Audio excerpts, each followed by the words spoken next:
All right, good morning, everyone, and again, good morning to Takeley Chapel and those watching online. You're always welcome to join us in our fellowship.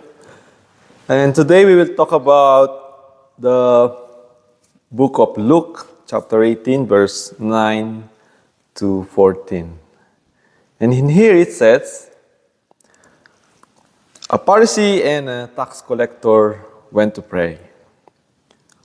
Jesus told this parable to some who trusted in themselves that they were righteous and regarded others with contempt.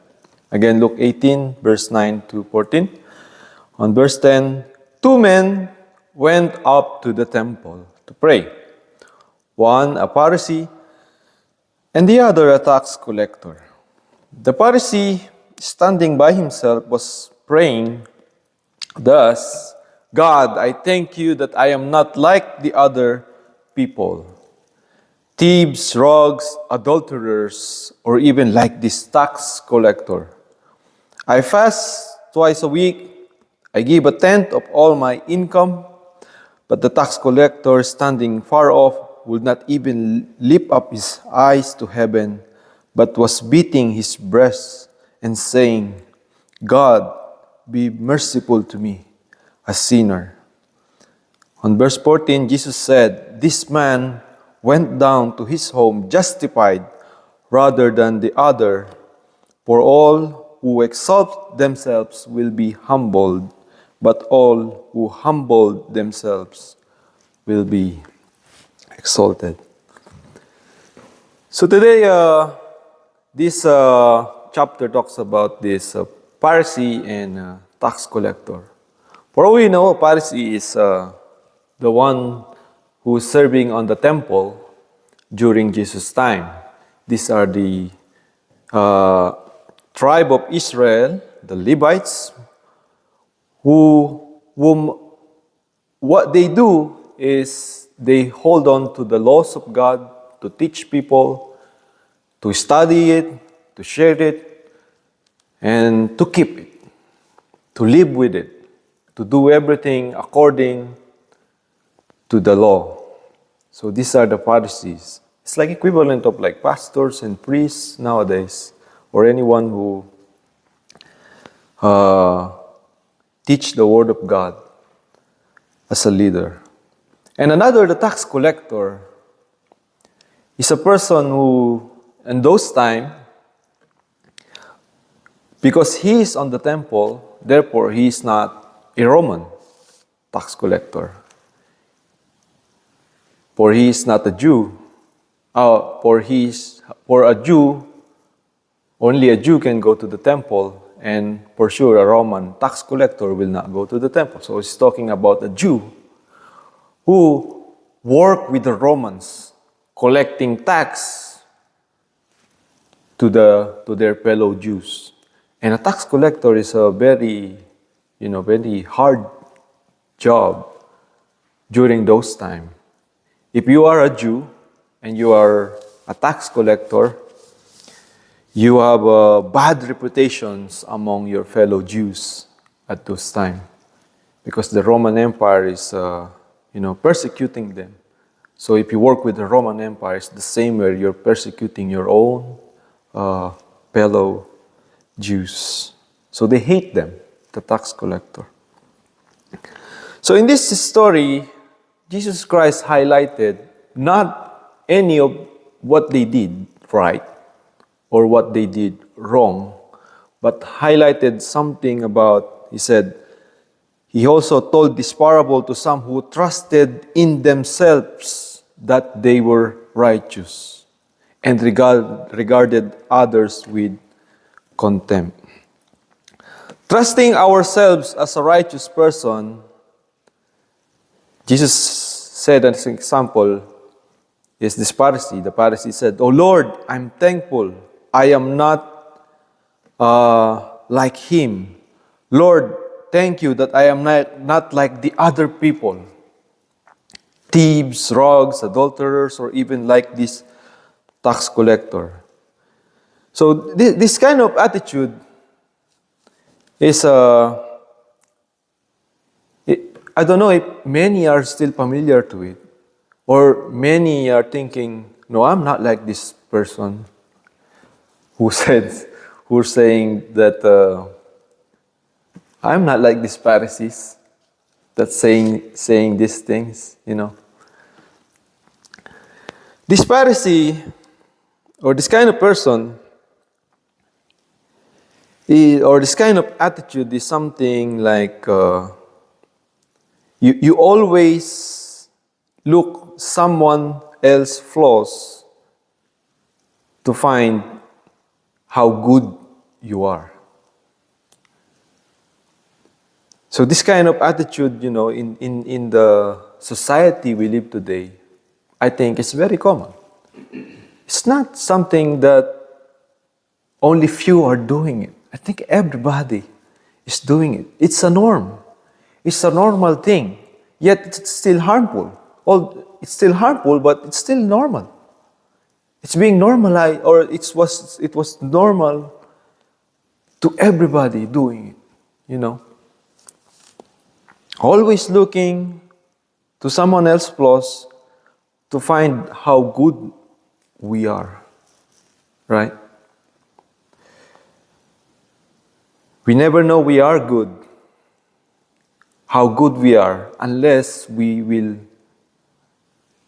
look at somebody else and see all the bad things they do, how bad they are, how worse they are compared to us. So this is us. But to some, it's much worse. They never seen the good things to anybody, never did appreciate nor be happy for anybody. And many sometimes felt threatened.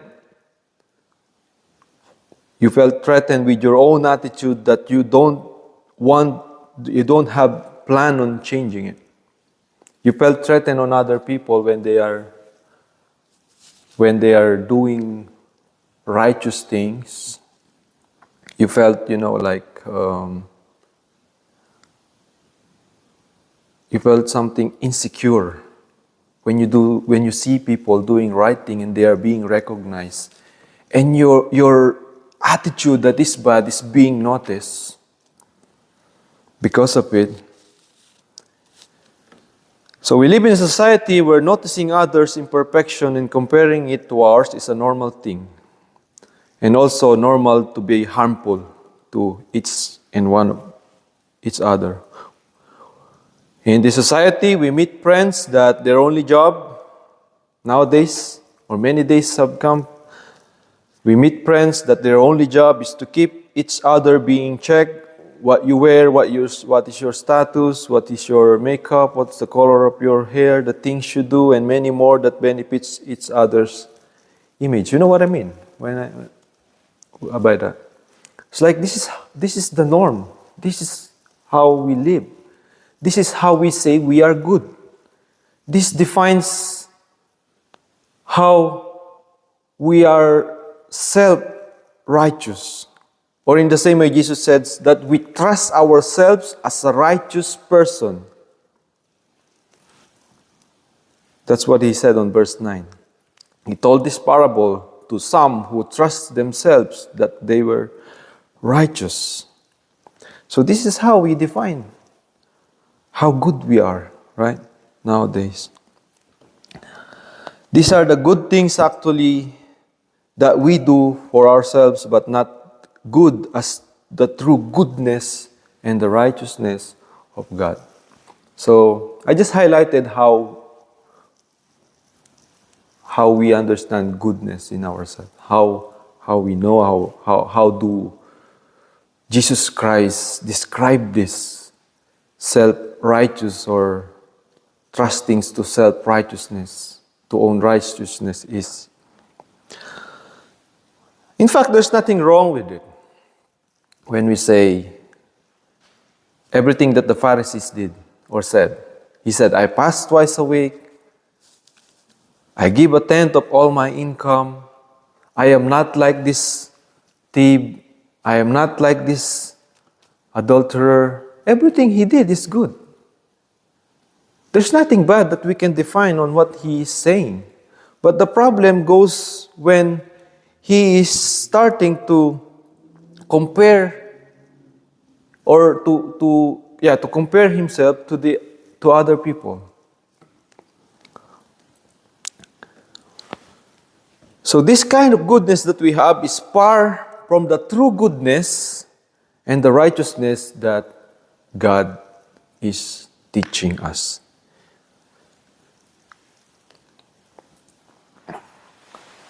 So this is what Jesus highlighted here.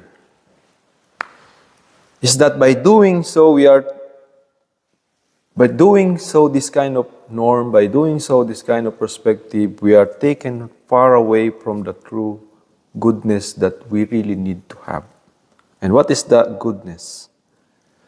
A heart capable of changing, just like the tax collector who admit he's wrong. A heart capable of changing and doing what is right. A life motivated by purpose rather than how to please others in his image. A life motivated by purpose rather than image. The compassion with one another, the love for one another, true friendship, true bond, true sacrifice. Not easily getting offended, knowing and clinging to hope. Not need to be defensive and admitting mistakes easily. These are the true goodness. I don't know if I'm giving it. I'm clearly describing it. These are the true goodness. It's like a person who don't get offended anymore, or been freed from any person's judgment. It's like when someone say to you that you're doing these bad things, you don't need to get defensive. If you know you're doing it, if you know that he's right, it's just easy for you to admit it. You don't need to condemn yourself. But nowadays, people suffer because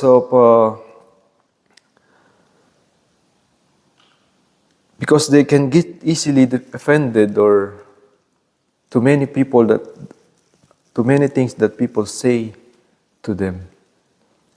And we are coping to that kind of life, to that kind of norms every day. So, true goodness, again, is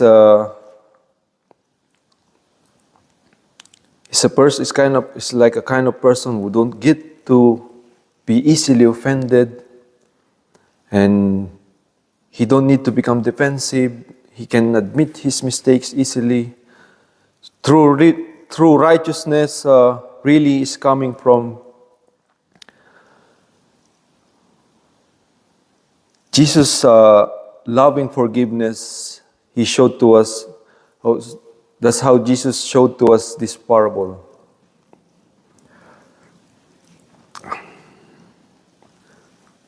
So again, Jesus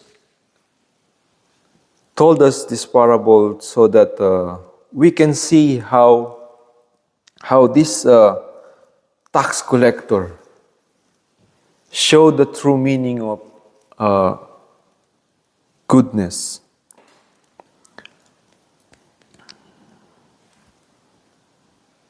Because this tax collector, by admitting his sin, by admitting who he really was, he was set free from the bondage of, he was freed from the bondage of what the Pharisee already have in his life, which the Pharisee tried to please maybe the other Pharisees, tried to please maybe the people that surround him. In everything that he do, that he called righteous to himself, it's just about pleasing everybody. and not being like as bad as those he describes. But this tax collector was freed. This tax collector found goodness not in himself, but in Jesus Christ.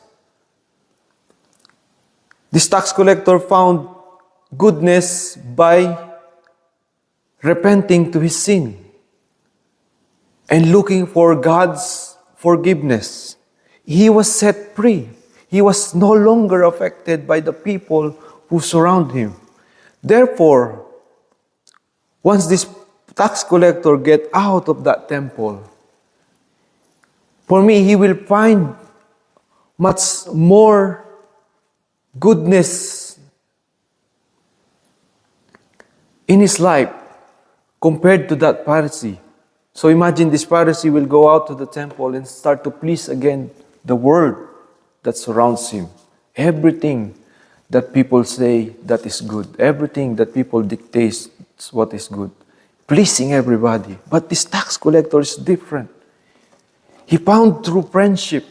He might found real friends who are true, who are not there just to check you. You know what I mean? Like this Pharisee, if he will associate himself with other Pharisees that have the same attitude, they will just check on him. Check him all the time. How are you? How is your devotion? How is your righteousness? How is your goodness? How are you doing perfect things? And you are bound to it. And once he commits some mistake, no one will accept him. He will be denied. He will be rejected. He will be isolated. Oh, we don't want you to be in our, to be with us anymore. The Pharisees. If he will do something wrong, he will be rejected. He will be set aside among the good, the people who say they are righteous, who trust themselves to be righteous, because he is a bad image to them. In the same way how we collected friends to be a good image to us and remove them when they are a bad image to us. We get away from people who will cause us bad images. Just like imagine how Jesus Christ was accused by the Pharisees. Oh, this man is eating with the tax collector. Is eating with the sinners. But that's not what Jesus came for. He is not affected by it. In the same way that this is how I'm telling how the tax collector will also felt and was set free from to be with anybody honestly, truthfully, and without judgment, and being accepted in all your imperfection, as long as you have that repentant heart that keeps you the true righteousness and goodness that is coming from God, who gives complete forgiveness every time. As long as you admit always that you are wrong, as long as you always confess that you do mistake, you are always willing to change. You will not. This is what I said before. You're not offended. Get not easily offended. You don't have to be defensive to all your faults. You can just easily admit it. Everybody can just judge you and nothing else. You are not affected. Unlike this world that the Pharisee have, that this society we are nowadays already have. A world that resulted to many sadness, many depressions, many problems in life, never ending, unless they will cling to the love of Jesus and His forgiveness. All right, hope I shared something to you that is meaningful today and understandable as well. And God bless everyone. And again, welcome to Takeley Chapel to join our short fellowship after this message. Thank you, everyone.